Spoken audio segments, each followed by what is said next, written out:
Assalaamu alaykum warahmatullahi wabarakatuh. Hordoftoota YouTube akkam jirtu fayyaa keessanii bakkuma jirtanitti nageenya rabbii isin bira haa jiraatudha. Egaa akkuma beekamu alas viidiyoo biraa qabadhee isinii dhufee jira. Viidiyoon kunis hojii gumii harkaati. Hojii gumii harkaa kanan biyya keenya irratti barcuma irratti uffannaa mana keenyatti miidhagfanna. Ani immoo har'a akkamitti akka dha'amu isinii agarsiisuuf qabadheen dhufee jira. Anaa waliin. Egaa akkuma beekamu kirrii diimaadhaan isinitti agarsiisuufani jalqaba irratti quba keenyatti akkas marannaa tokko lama sadii hin guddifnu jechaadha. Erga goonee booda 24 boolla kana keessa dha'annaa jechaadha. 24 tokko lama sadii afur shan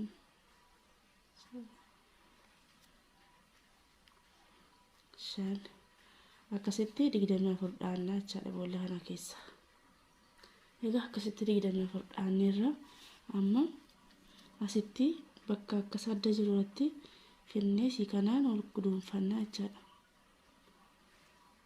Akkasitti wal qabsiifannaa jechaadha. Erga wal qabsiifannee sansalata 3 dha'annaa tokko lama sadii deebisnee boolluma sana keessa tokko fudhannaa. Akkasitti kan itti aanutti ammas tokko galfannaa. Akkasitti lama nuuf ta'a. Tokko lama sadii asitti boolla tokko keessa dabarfannee kan lammataa keessa fudhannaa jechaadha. Asirra dabarfannee kan lammataatti tokko akkas fudhannaa. Achi ammas utuu tokko irraan darbini as bukkee isaatti tokko dha'annaa.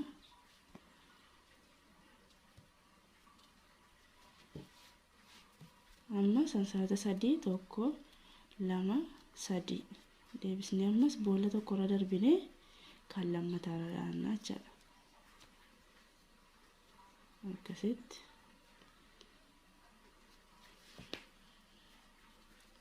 deebisnee ammas bukkee isaatti utuu hin darbineerra tokko dha'annaa jechaadha.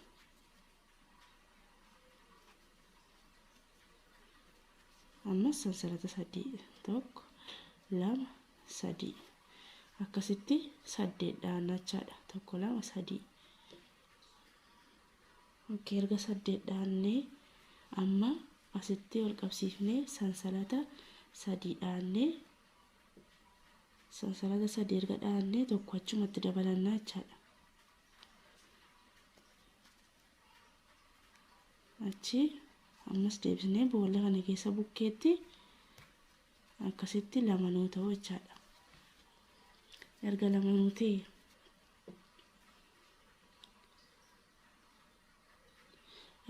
nuu ta'e amma sansalata 3 dha'anee tokko lama sadii dha'anee as keessa kirooshee bicuu guduunfanna jechaadha.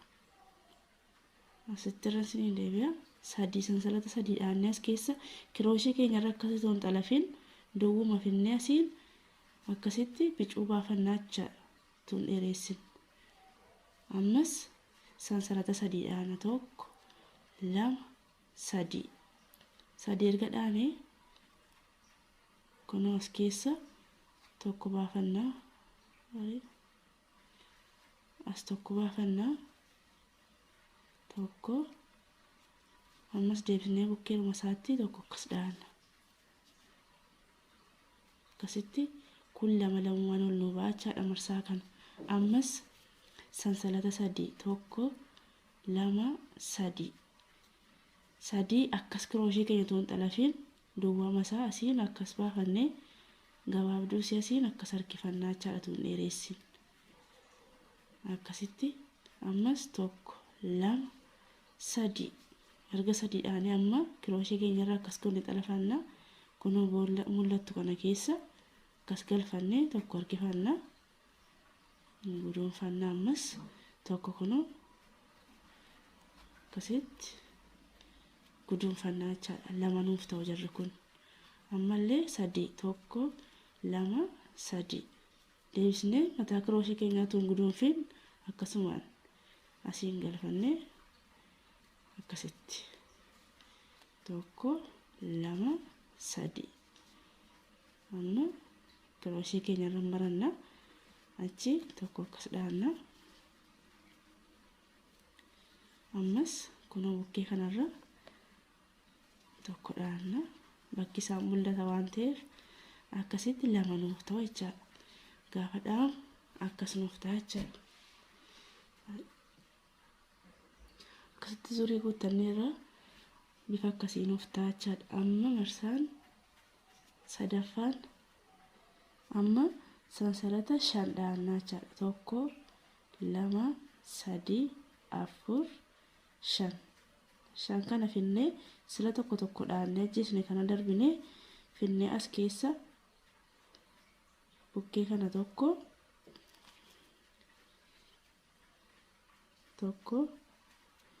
ammas kun lama jechaadha akkuma duraan dhaannetti lama kanarraan dabarfannaa jechaadha 1 2 3 4 5 kiroshii keenya irra xalafannee ammas finnee asitti mataa kanarra tokko dhaannaa kun ammas bukkee isaa kanatti tokkuma lama taasifannaa jechaadha ammas 5 1 2 3 4 5 kiroshii keenya irra marannaa kunoo kanarra dabarfannaa jechaadha isii tokko dhaanne kanarra dabarfannee finnee as dhaannaa jechaadha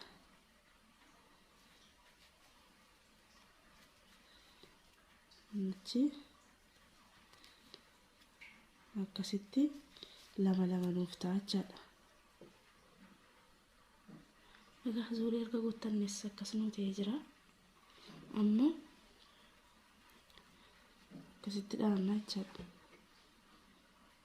deebisnee sansalata 6 dhaannaa jechaadha ammas 3 or 4 tokko 2 3 4 erga dhaannee as keessa ammas akkuma silaa kiroshii keenya irra tuummariin akkasitti fudhannaa jechaadha tokko ammas 1 2 3 4 amma asii tokko dhaannaa asii walakkaa kanaan tokko 3 ta'uu qaba jechaadha tokko walakkaa kanaan ammas tokko dhaannaa ammas bukkee kanaan tokko dhaannaa 3 nu ta'a jechaadha kun kan sila lama dhaannee 3 nuuf ta'a jechaadha ammas sansalata 4 tokko 2 3 4 ammas tumataa kiroshii irra mariin tokko asiin galfannee fudhannaa jechaadha ammas tokko 2 3 4 erga 4 dhaannee kunoo asiin tokko dhaannaa walakkaa kanaan tokko dabalannaa 2 nu taane kunoo asiin mataa kanarraan tokko daballaa 3 nuuf ta'uu jechaadha ammas tokko 2 3 4 kana keessa guduunfannaa tokko akkas godhannaa tokko 2 3 4 kiroshii keenya xalafannee kunoo asiin tokko dhaannaa lammata walakkaa kana baafannaa sadaffaa kunoo bakki isaan beekamaa akkasuma ta'a jechaadha tokko 2 3 4 kiroshii keenya irra 4 nu ta'a jechaadha akkasitti zuurii guuttannee jechaadha ammas erga zuurii guuttannee amma asirratti 3 xumurreerra sansalata 4 dhaanii sansalata 4 dhaanii kanarratti amma asiin tokko dabalannaa jechaadha akkasii kana asiin tokko dabalannaa asitti tokko guduunfannaa ammas tokko 2 3 4 finnee ammas bukkee kanaan dhaannaa jechaadha akkasitti tokko 2 3 afur bifa kanaatiin jechaadha. Deebisnee amma jara kana jara sadiidhaan ni turre afur taasifannaa jechaadha. Tokko as keessa lama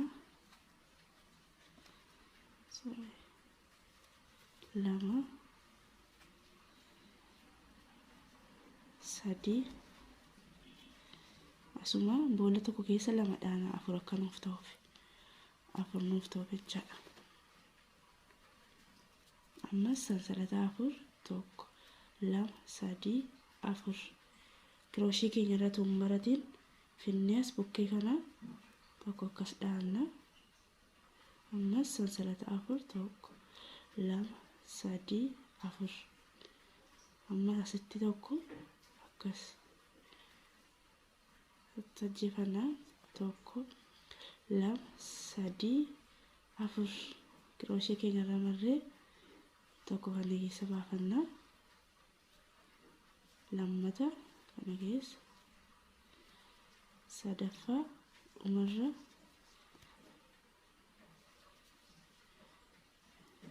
sadii arfaffaa dabal kirooshee dhaannaa jechaadha boolluma kana keessa.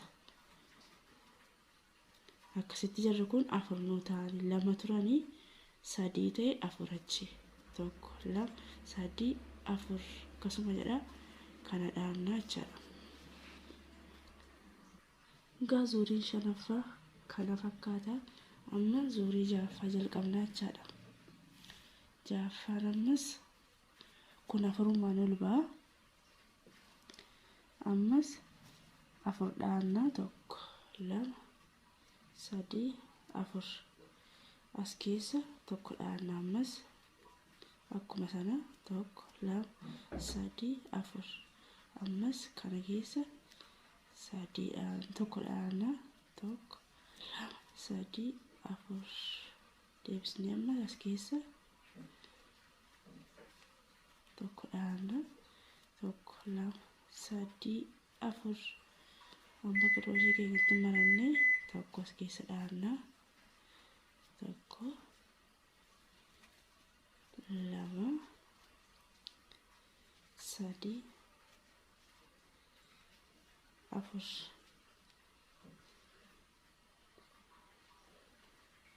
afur nuu ta'a. Ammas sansalata afur tokko lama sadii afur ammas kirooshii keenyatti tun xalafiin as keessa tokko fidannaa tokko lama sadii afur ammas walakkaa kana tokko dabalannaa tokko lama sadii afur ammallee asitti tokko lama sadii afur kirooshii keenya irra sirriitti akkas xalafannee tokko lama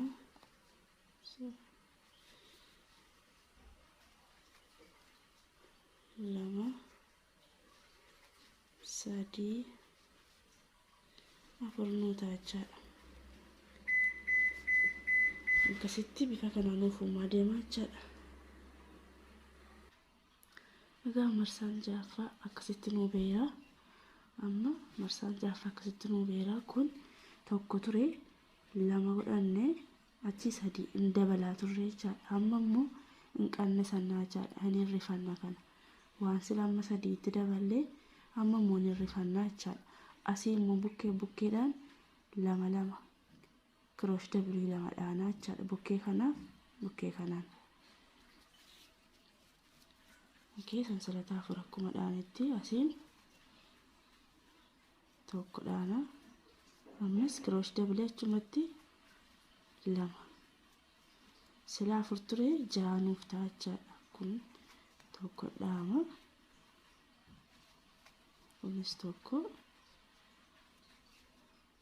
amma asirratti shan nuu ta'u kiroosh dabalee ja'a nuu ta'u jechuudha. Akkasitti kun ja'a nuuf ta'a lama lama bukkeedhaan daballaa jechaadha. Amma sansalata afur dhaataa turre jaha dhaannaa jechaadha. Amma kanarra waan hin dhaaneef asir kanarra utaallee as dhufnee waan dhaanu jaha dhaannaa jechaadha. Tokko, lama, sadii, afur, shan, ja'a. Amma jaadhaanii crochet keeyyarraan xala finfinnee kana keessa dabarfannee isa kanarra as akkasitti dhaanaa jechaadha. Hirrifataa irraa ammas afur dhaannaa kana walakkaadhaaf tokko, lama, sadii, afur. Kuwaa walitti dhiyoo jireef afur dhaannaa jechaadha. Afur dhaanee amma as keessa tokko baafannaa akkasitti lama nuu ta'u jechaadha. Amma asii amma asitti kan ta'u immoo jaha dhaannaa jechaadha. Tokko, lama, sadii, afur, shan, ja'a. Jaha crochet keenyarra marree asiin bakka kana keessa lama baafannaa. Double crochet lama baafannaa. Asitti boolla tokko keessa lama. Kan itti aanu tokko kunis tokko. Inni dhumaa kun lama daballa. Lama godhannaa jechaadha. Bukkee gamaaf gamanaa lama dabalannaa jechaadha.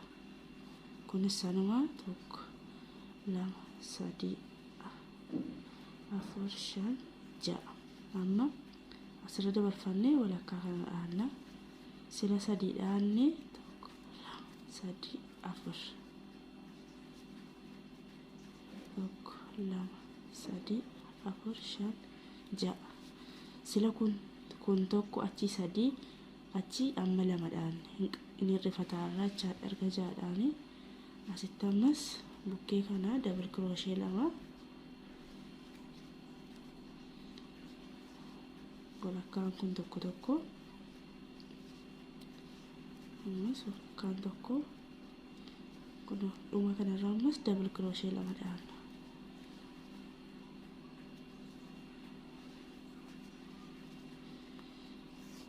Akkasuma ta'a jechaadha. Egaa marsaan torbaffaan haala kanaan dhumeera. Amma lama irratti dhaanee asiin gaanneerra jechaadha marsaa torbaffaa. Marsaa saddeetaffaa kana akkuma sanaan finnee qabsiifannaa. Akkuma sana bukkee ammas lama dabalannaa. Ja'a turanii 8 nuuf ta'u jechaadha amma. Tokko, lama. Akkasitti lama bukkee dabalannu.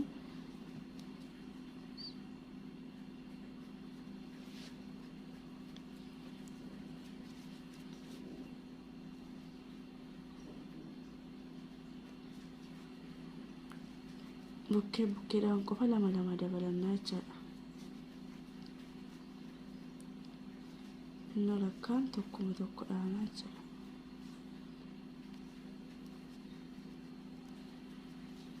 Kun asitti lama dabalannaa. Dura ja'a turanii amma 8 nuuf ta'u jechaadha. Sana booda amma sansalata 5 dhaannaa jechaadha. Tokko hir'isnee asitti waan tokko dabalannuuf 5 dhaannaa jechaadha. Tokko, lama, sadii, afur, 5. Sila ja'a dhaannee amma asitti waan dabalaa deemnuuf 5 sansalata 5 dhaannaa jechaadha. Amma as keessa ammas tokko dhaannaa akkuma duraanii. Tokko, lama, sadii, afur. Walakkaan kun ammas 5.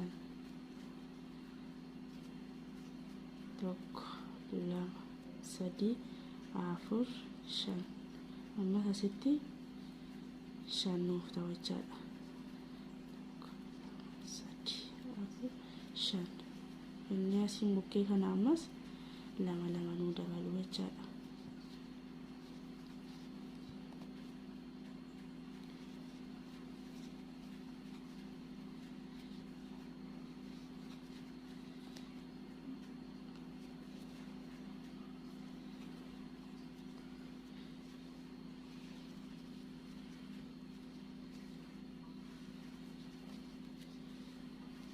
Irri kun 8 nuu ta'u jechaadha. bukkee lachanitti qofa lama dabalanna. Tokko lama sadii afur shan. Kun akkasuma goone tokko dhaane achi lama achi sadii kan dhumaati deebisnee tokko hir'isnee lama godhannaa jechaadha. Sana booda sadii irratti dhaana kun akkuma sakanaati. Akkuma kana tokko dhaane achi marsaa lammaffaatti lama nuuf ta'e, marsaa sadaffaatti tokko lama sadii nuuf ta'e, marsaa afuraffaatti asii kana dabalaa kana hir'isna jechaadha. Asirratti isa sadii irra tokko hir'isnee kanarra lama bukkeerraan dabalannaa jechaadha. Egaa marsaa saddeetaffaa xumuree isinitti deebi'een jira. Amma sagalaffaarra jirra jechaadha. Sagalaffaarra akkuma sansalataan kana qabsiifanna. Ammas asii sadii dabalannaa jechaadha. Bukkee gamaaf gamanaatiin sadii dabalannaa jechaadha. Lama ture kan duraan dabalannu amma sadii. Walakkaan tokko akkuma duraan isinitti hime akkasitti kun tokko bukkee lachan sadii godhannaa jechaadha. Double crochet sadii as keessa amma kun dhuma isaa tokko lama sadii double crochet sadii nu ta'a jechaadha. Sansalata ammas as waan sadii dhaaneef amma lama galchuudhaaf tokko hir'isna jaha dhaannaa jechaadha. Sansalata tokko lama sadii afur shan jaha dhaanee isii kanarra dabarfannee kanarra dhaannaa jechaadha. Asitti kanarra utaallee boolata lammataadha dhaana tokko lama sadii afur shan asirra shan dhaana akkasitti lama nuu ta'e jechaadha. Tokko lama asii waan tokko hir'is tokko irra dabarfannuun sansalata jaha dhaana jechaadha bukkeedhaan. Tokko lama sadii afur shan jaha amma asirra kanarra dabarfannee finnees double crochet sadii dhaana jechaadha. Tokko lama sadii boolla tokko keessa akkasitti sadii dhaana. Walakkaa kana tokko dhaana jechaadha. Kunoo marsaan sagalaffaanis illee kana fakkaata. Kun akkasitti zuurii sagalaffaadha. Yeroon zuurii asinitti agarsiisaa deemu viidiyoo waan dheeratuuf dirqama zuurii irratti immoo jijjiirama hin qaba. Kanaaf egaa haaluma kanaan zuurii sagalaffaa amma akkasitti dhaannee jira. Kurnaffaan ammas sansalata shan dhaanna.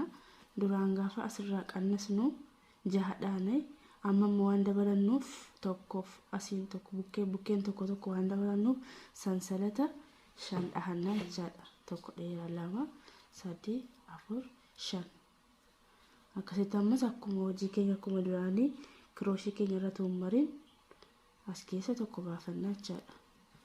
Akkasitti ammas sansalata shan tokko lama sadii afur shan finnee walakkaa kan tokko dabalanna ammas akkasitti ammallee sansalata shan tokko lama sadii afur shan as keessa tokko dhaana jechaadha. Amma sansalata shan dhaanne tokko lama sadii afur shan kirooshee keenyatti akkas maranna. Asirratti kirooshee sadii dhaanna jechaadha. Boolla tokko keessatti tokko lama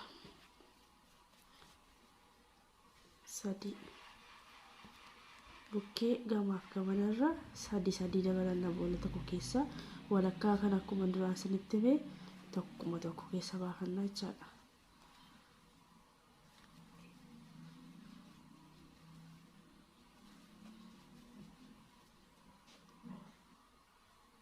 Mirgaa siin gaanne amma tokkuma sana bifa tokko waan ta'eef zuurii amma goonatti 1 2 3 4 5 as keessa tokko dhaanna 1 2 3 4 5 ammallee as keessa 1 2 3 4 5 ammallee as keessa 1 2 3 4 5 asirratti kirooshee keenya irraa akkasitti xalafannee kana keessa 3 dhaannaa jechaadha.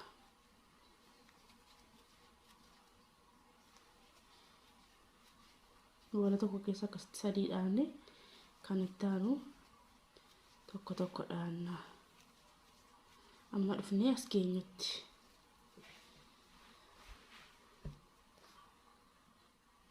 egaa akkasitti ammas zuurii 10 guuttannee jirra. zuurii 10 erga guuttannee 11ffaa an guddisee amma kana waan dhaanneef waan dhaachuun barbaanneef zuurii tokko dabaleen kan akkatti baasnu sirriitti agarsiisaa jechaadha.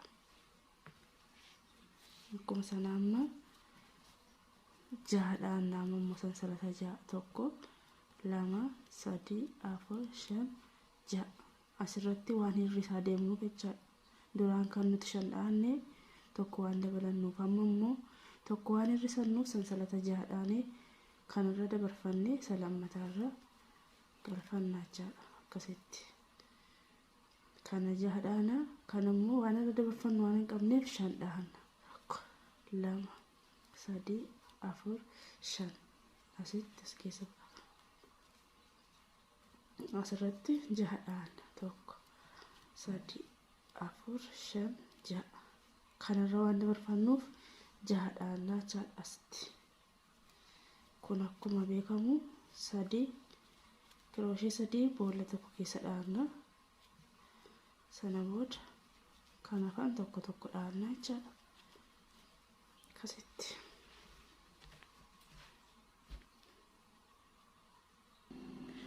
egaa amma zuurii 11ffaan kanatti nu ga'ee jira. amma zuurii 2 kan dhumaa dhaannaa jechaadha. zuurii 11ffaa kan dhumaa waan dhaanneef kanarratti amma sila tokkoon xumurreen turrenu lamaan xumurree sadaffaatti dabalaa turre akkuma isa kana asirratti tokko dhaanee achi 2 achi 3 irraan deebisnee 2tti deeffataa turre amma immoo 3 dhaanee 3 irraan 2 irraan tokkoon xumurraa jechaadha. guddisuu waan hin feeneef akkaatuma hojii isaa sanitti agarsiisuuf amma asirratti sansalata 5 dhaannaa 5 erga dhaannee finnee kana keessa tokko baafannaa jechaadha. akkasitti 2 sila dhaanne keessa tokko dhaannaa jechaadha.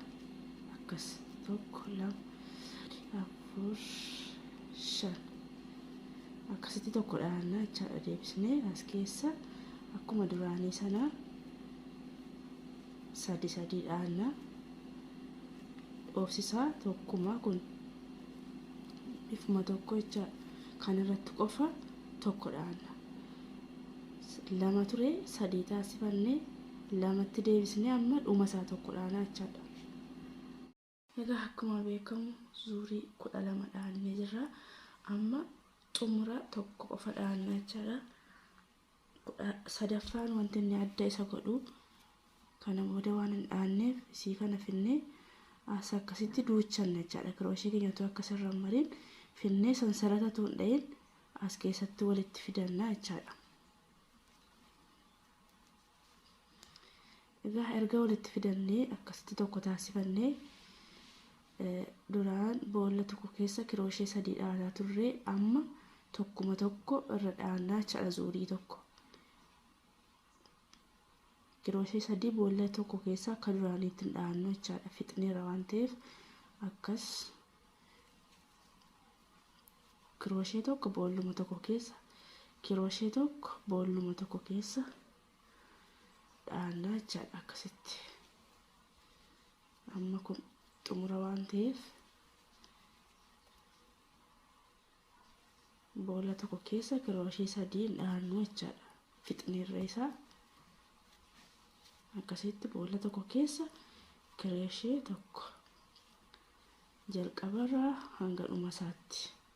Kun dhoofsa xumuraati jechuudha. Kana booda dizaayinii itti baasnu sanatti agarsiisa malee hin dhawwachaadha. Hin guddisu kana booda.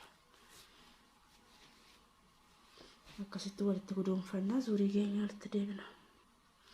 Egaa erga xumuranne zuurii 12 akkasitti nuuf ta'a. Bifa bareedaa ta'e nuuf ba'a. Amma kana dhaannaa jechaadha. Kana akkamitti akka dhaannu isinitti agarsiisaa jechaadha.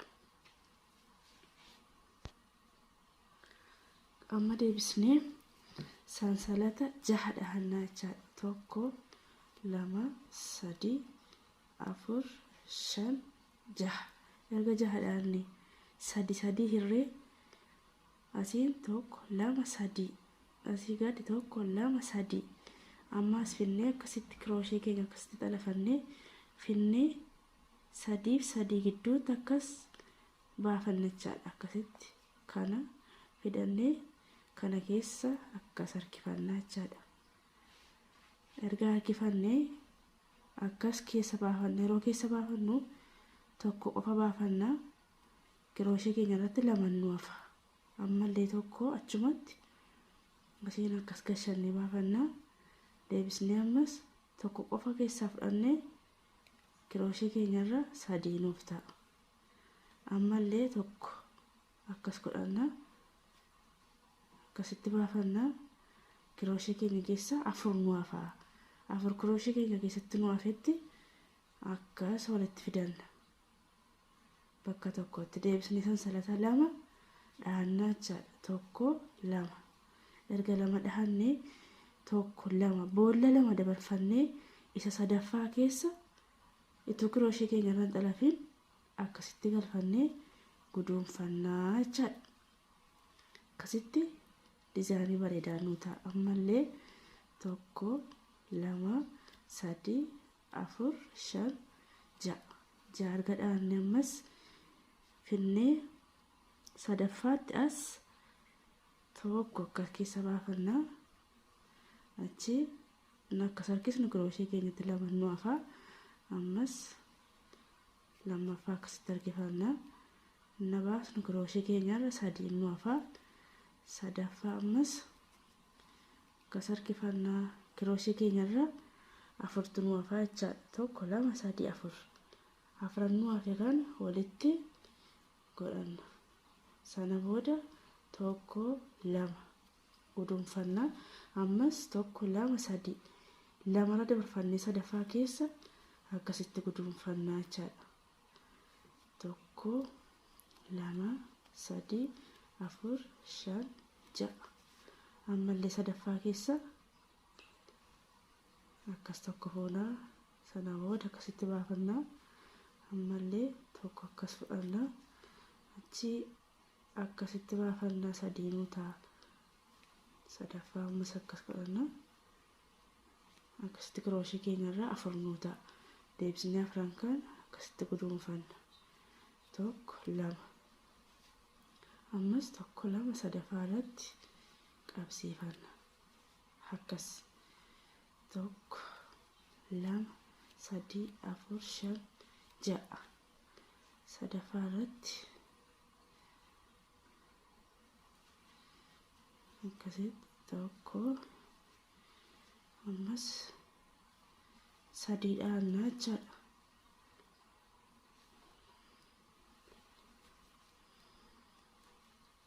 Akkasitti 1 2 3 2 ta'uu qaba. Ammas boolla sadaffaatti akkas guduunfannaa. 1 2 3 4 5 6 sana booda ammas sadaffaa irratti akkas fudhannaa. Achi akkas 1 2 3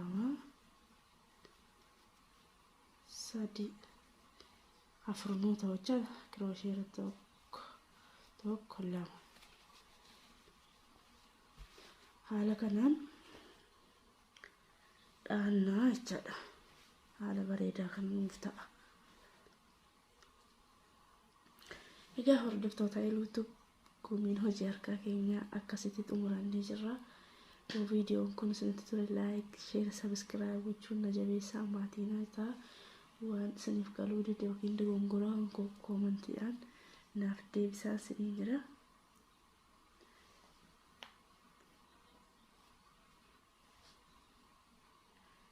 Hojiin isaa badaa salphaadha. Nama rakkisu. Akkas fakkaatan isiniin jedha. Kan na waliin turtan guddaa galatoomaa.